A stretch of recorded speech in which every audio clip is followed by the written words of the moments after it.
vois rien, je suis bigleuse, je n'ai plus de lentilles, j'ai que mes lunettes. Vous savez, un de mes plus gros flex, c'est d'avoir une réputation de meuf qui voyage tout le temps. À tel point que dès que je vois des amis à moi que j'ai pas vu pendant genre, je sais pas, 2-3 semaines, les premières questions en général qu'on me pose, genre à un café ou quand je vais boire un verre, c'est toujours: et du coup, c'est quoi ton prochain voyage? Tu pars où ce mois-ci?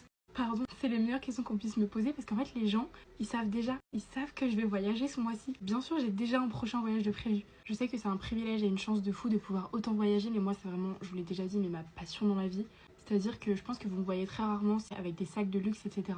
Parce que à côté de ça, je préfère m'offrir des voyages que de mettre mon argent par exemple dans des sacs Dior. Mais c'est un choix et en soi, je ne blâme pas du tout ceux qui préfèrent des sacs Dior. Mais je suis désolée, c'est vraiment trop la meilleure réputation à avoir. Genre par exemple des trucs tout bêtes, bon voilà. Ma meilleure amie qui est fumeuse, elle est trop contente parce qu'elle sait que tous les mois je pars à l'étranger. Et du coup, je peux lui ramener des paquets moins chers. On en est vraiment arrivé à ce stade-là. Genre ça y est, je voyage tellement que mes amis, ils en trouvent forcément des bénéfices. Ou bien mes potes mecs qui vont me dire: ah bah tu pourras me ramener un maillot de foot de tel ou tel pays, genre. J'ai pas une réputation de meuf qui sort, j'ai pas une réputation de meuf qui a plein d'amis, de meuf qui s'habille trop bien, qui chante bien, peu importe. Moi j'ai pas de talent, j'ai rien, juste je voyage beaucoup. Et souvent il y a plein de gens qui me disent: mais tu fais rien dans la vie ou quoi pour pouvoir voyager autant? Tu fais rien dans la vie, sous-entendu genre t'es tout le temps en vacances. En fait non, vous savez que je suis pas si souvent que ça en vacances. Même si en fait ça en a l'air, mais c'est qu'en fait j'optimise hyper bien quand j'ai des vacances ou des week-ends prolongés et tout. Moi j'ai tout prévu à l'avance.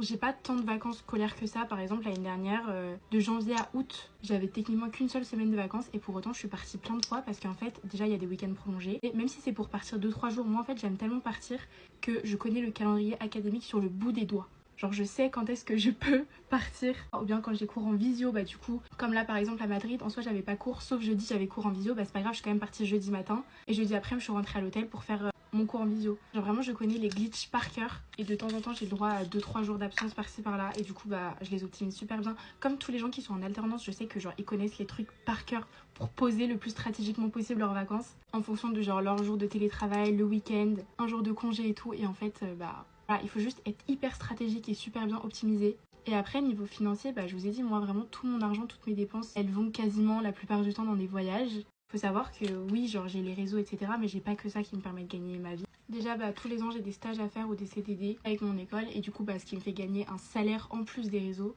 Et moi, il faut savoir que je mets beaucoup de côté à chaque fois. Genre, je dépense rarement beaucoup d'un coup.